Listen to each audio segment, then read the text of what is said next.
பாலமேடு ஜல்லிக்கட்டு போட்டியானது தற்போது தொடங்கி இருக்கிறது. இது குறித்த விவரங்களுடன் இணைகிறார் எமது செய்தியாளர் ராஜகுமார். ஜல்லிக்கட்டு போட்டியானது தற்போது தொடங்கி இருக்கிறது. இது குறித்த விவரங்கள் என்ன, பதிவு பண்ணுங்க. உலக பாலமேடு ஜல்லிக்கட்டு போட்டி என்பது தற்போது தொடங்கி இருக்கிறது. அமைச்சர் மூர்த்தி உள்ளிட்ட 7 கிராம நிர்வாகிகள் தற்போது இந்த ஜல்லிக்கட்டு போட்டியை தொடங்கி வைத்திருக்கின்றனர். உலக புகழ்பெற்ற இந்த பாலமேடு ஜல்லிக்கட்டு என்பது மஞ்சள் காலை நாட்டில் உள்ள இந்த வாடிவாசலில் நடைபெற்றிருக்கிறது. இந்த மஞ்சள் மலை வாடிவாசலில் இந்த பாலமேடு ஜல்லிக்கட்டு பல்வேறு பிரத்யேக ஏற்பாடுகள் செய்யப்பட்ட தற்போது ஜல்லிக்கட்டு போட்டியை அமைச்சர் மூர்த்தி கொடியசைத்து தற்போது தொடங்கி வைத்திருக்கிறார். தொடர்ந்து இந்த மஞ்சள் மலை நாட்டில் இருக்கக்கூடிய இந்த 7 கிராம காளைகள் தற்போது வைக்கப்பட்டு அவிழ்த்து விடப்பட்டிருக்கின்றன. ஒவ்வொரு கிராமத்தினுடைய இந்த கோவில் காளைகள் அவிழ்த்து விடப்படும் நிலையில் அனைத்து காளைகளும் மாடுபிடி வீரர்களாகவும் பிடிக்க மாட்டார்கள். அனைத்துமே இந்த கிராம காளைகள் என்ற காளைகளுக்கு பரிசாக தற்போது இந்த காளைகள் அவிழ்த்து விடப்பட்டிருக்கின்றன.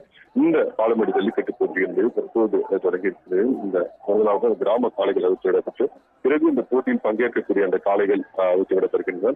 இந்த பாலமேடு ஜல்லிக்கட்டை பொறுத்தவரை கிட்டத்தட்ட 1200 காளைகள் பங்கேற்கின்றன.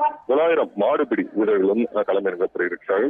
இன்னும் சற்று நேரத்தில் இந்த முதல் சுற்று போட்டியானது தொடங்கக்கூடிய நிலையில் தற்போது இந்த கிராம காளைகள் அவிழ்த்து தற்போது இந்த கிராம காளைகள் சீறி பாய்ந்து கொண்டு சென்றிருக்கின்றன. இந்த போட்டியில் பங்கேற்கக்கூடிய 900 மாடுபிடி வீரர்கள் மற்றும் 1100 காளைகளுக்கும் வெற்றி பெறுபவர்களுக்கு சுற்றுவாரிய அனைவருக்கும் பரிசு வழங்கப்பட இருக்கிறது.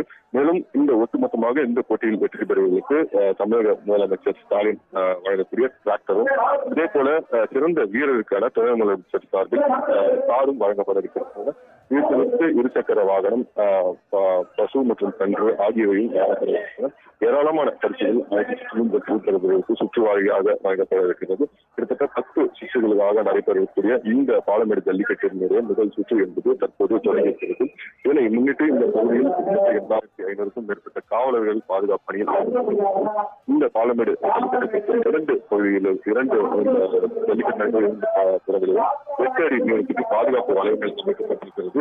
அனைத்து பாதுகாப்பு ஏற்பாடும் செய்யப்பட்டது. 2500 காவலர்கள் பாதுகாப்பு எடுத்து இந்த பகுதியில் இருக்கக்கூடிய காவலர்கள் கவச உரை அளிக்கப்பட்டு அவர்கள் பாதுகாப்பு வீரர்கள் தற்போது இந்த முதல் சுற்று என்பது தொடங்கப்பட்டுள்ளது.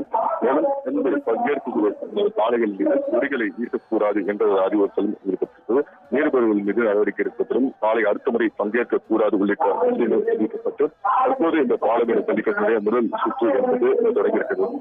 காளைகள் மற்றும் காளையர்கள் என தற்போது ஆர்வமுடன் தற்போது பங்கேற்று இந்த பாலமேடு ஜல்லிக்கட்டு என்பது தற்போது தொடங்கியிருக்கிறது.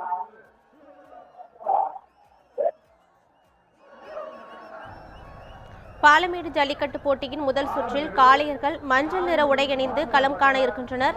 இது குறித்த விவரங்களை வழங்கியமைக்கு நன்றி ராஜகுமார்.